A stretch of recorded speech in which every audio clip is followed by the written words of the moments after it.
Hello guys, welcome to Study Academics and Training Institute. आज का हमारा टॉपिक है सेक्टर्स ऑफ इंडियन इकोनॉमी। इसका पहला वीडियो आ चुका है जिसमें हमने प्राइमरी, सेकेंडरी और टर्शियरी के बारे में डिस्कशन किया हुआ है अच्छे से, तो आप उस वीडियो को जाके चेक कर लीजिएगा। ठीक है, उसके बाद इस टॉपिक में हमने कंटिन्यू करते हुए आगे बढ़ते हैं। ठीक है, जिसमें कुछ टाइप के और सेक्टर्स ऑफ इंडियन इकोनॉमी बचे हुए हैं, हम उसको डिस्कस करेंगे। ठीक है, तो ये उसका दूसरा वीडियो है।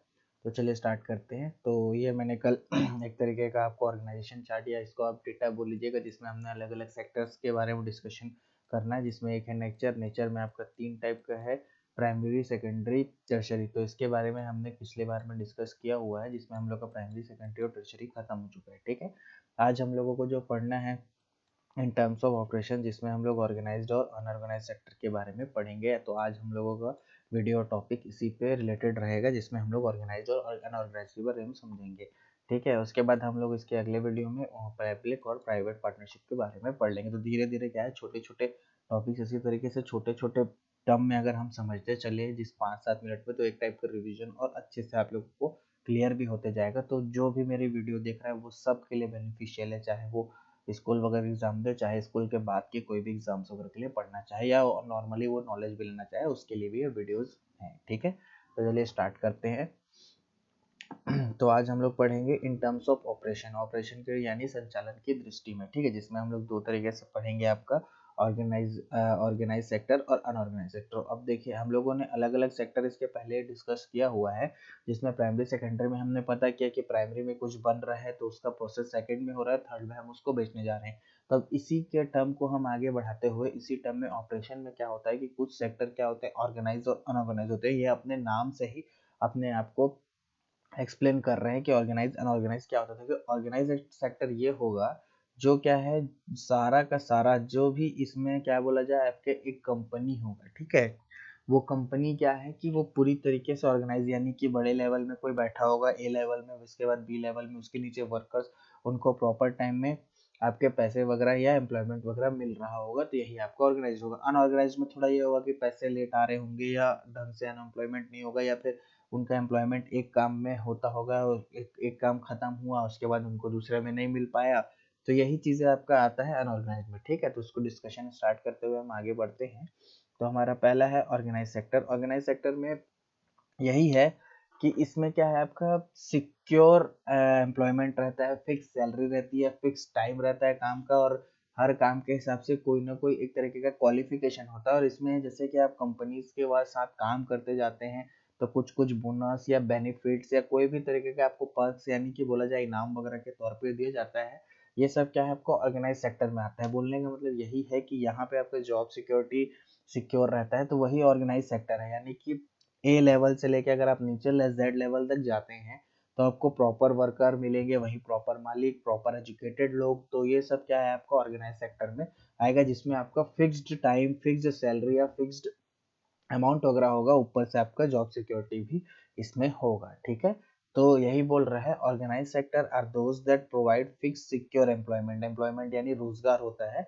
ठीक है, as well as work for a limited amount of time. यानी जैसे कि अभी गवर्नमेंट के नॉर्म्स के हिसाब से 8 आवर्स ड्यूटी है। ठीक है, और आई थिंक सैटरडे संडे छुट्टी रहता है। ठीक है, तो ये आपका एक टाइप का ऑर्गेनाइज सेक्टर हो गया, यानी कि आपको काम कितने दिन करना है, सिर्फ और सिर्फ 8 घंटे में काम करना है। तो मंडे से आपको फ्राइडे तक काम करना है, उसका सैटरडे संडे को मजे करना है, आपकी छुट्टी। तो ये आपका ऑर्गेनाइज सेक्टर इसी तरीके का ऑर्गेनाइजेशन को बना के रखता है, जिसमें आपका टाइम, ठीक है, सैलरी, आपका एम्प्लॉयमेंट, बोनस, ये सारा का सारा, और आपके हॉलीडेज, ये सब क्या है, आपके फिक्स रहते हैं। तो ये आपके ऑर्गेनाइज सेक्टर के अंदर में आता है। ठीक है, this industries adhere to government. ये कुछ गवर्नमेंट नॉर्म्स, रेगुलेशन, उनके पॉलिसीज के हिसाब से चलती है। ठीक है, employment employees has organise sector है जॉब सिक्योरिटी, मतलब उनको अपनी जॉब की सिक्योरिटी भी होती है ऑर्गेनाइज सेक्टर में।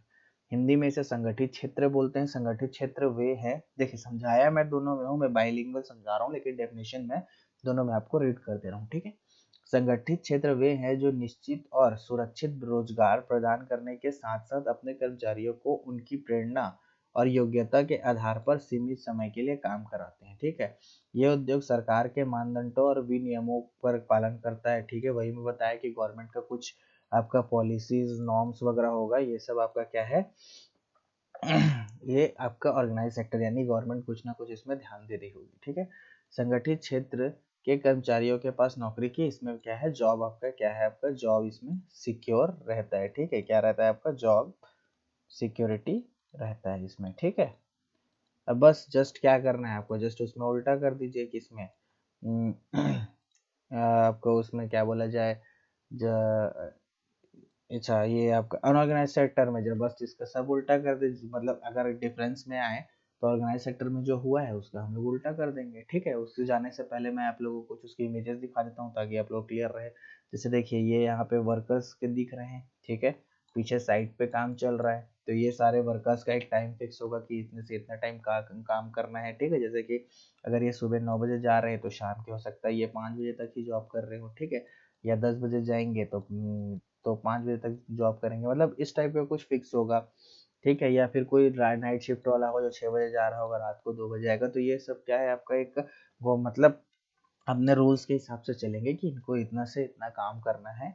ठीक है, और इनको क्या है इसमें प्रॉपर इंजीनियर होगा आपका, नेक्स्ट आपका क्या होगा, ये वर्कर्स हैं। ठीक है, वैसे ही क्या होंगे, अलग अलग क्वालिफिकेशन के हिसाब से इसमें अलग अलग वर्कर्स होंगे, तो ये आपका ऑर्गेनाइज सेक्टर एक तरीके का हो जाएगा। ठीक है, उसके बाद ये क्या है आपका, जैसे आपने आईटी वगैरह के बारे में सुना होगा कि लोग भैया दीदी लोग जॉब वगैरह करते रहते हैं, तो यहाँ पे भी क्या है, इन लोग नॉर्मली 8 घंटे से ज़्यादा काम नहीं करते हैं। ठीक है, और उसके बाद क्या है, ये एक तरीके का ऑर्गेनाइज क्योंकि इनकी सैलरी भी फिक्स है, इनके बोनसेस हो गया, बोनस यानी जो कि इनको छुट्टी वगैरह के टाइम यानी दिवाली वगैरह टाइम में मिलेगा, ये सारे बोनस आपका क्या है इसी में आएगा। ठीक है, तो यही क्या है, एक तरीके का ऑर्गेनाइज सेक्टर है, यानी कि लोग टाइम पे आएंगे, टाइम पे काम करके अपना चले जाएंगे, जो भी उनका वर्क रहेगा उसको कंप्लीट करके। ठीक है, तो ये हो गया आपका ऑर्गेनाइज सेक्टर का कुछ एग्जांपल।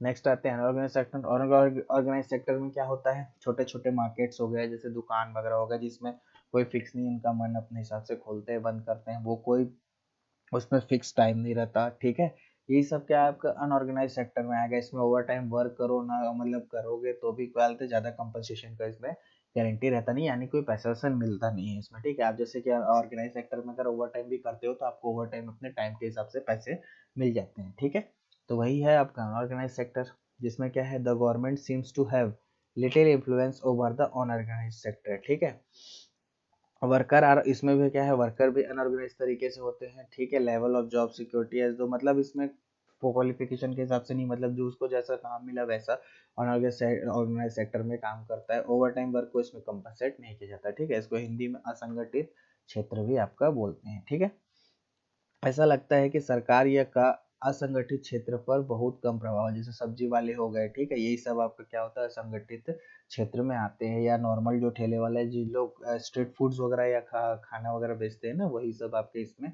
असंगठित क्षेत्र में आते हैं। असंगठित क्षेत्र के श्रमिकों के पास संगठित क्षेत्र के समान स्तर की नौकरी की सुरक्षा नहीं है, ओवर टाइम काम किसी भी तरीके से भरपाई नहीं की जा सकती, तो ये आपका असंगठित या आपका अनऑर्गेनाइज सेक्टर में आता है। ठीक है, जैसे ये वर्क कर रहा है कहीं, तो इसका कोई मतलब फिक्स नहीं है। ठीक है, इन लोग बना रहे हैं तो कब बिकेगा उस पर हम लोग डिपेंड कर रहे हैं, इनके पास वर्कर्स वगैरह नहीं है, ये काम कर रहा है, हो सकता है यहाँ काम खत्म हो जाए इस एरिया में, इसके बाद इसके पास काम नहीं रहेगा। ठीक है, या इसकी जगह अगर ये अनफिट हो गया तो इसकी जगह उन लोग किसी और को ले आएंगे, इस तरीके का काम होगा। ये स्ट्रीट फूड वाला जो खाने वाना बेच रहा है, ठीक है, अनऑर्गेनाइज तरीके से, मतलब यहाँ पे उसको खाना बिका तो ही उसको एम्प्लॉयमेंट या पैसे मिलेंगे, और बाकी टाइम में उसको क्या है, कोई मतलब फिर उसका ओवर टाइम करे ना करे, मतलब ये सब का क्या है, उसका पैसे का कोई वो नहीं है, डिपेंड नहीं है। ठीक है, जैसे त्योहार के टाइम में जो लोग आए सामान वगैरह बेचने, जो मतलब सीजनल चीजें बिकती है, वो क्या है एक ही टाइम में बिकती है, उसके बाद उसका कोई भरोसा नहीं कि वो अगली बार मिले या ना मिले, तो वो सारा चीज आपका अनऑर्गेनाइज सेक्टर में आता है। ठीक है, तो होप सो कि ऑर्गेनाइज अनऑर्गेनाइज सेक्टर आप लोगों को समझ में आया हो। ठीक है, तब तक इसके जो बचे हुए और टॉपिक है उसको मैं नेक्स्ट वीडियो में कवर करूँगा। ठीक है, तो आप लोग लाइक कर दीजिएगा, शेयर कर दीजिएगा, सब्सक्राइब कर दीजिएगा मेरे चैनल को। इसी तरीके से और वीडियो इजी तरीके से मैं आप लोगों को और टॉपिक क्लियर करते जाऊँगा। ठीक है, तब तक के लिए मिलते हैं नेक्स्ट वीडियो में नेक्स्ट टॉपिक के साथ, तब तक के लिए थैंक यू।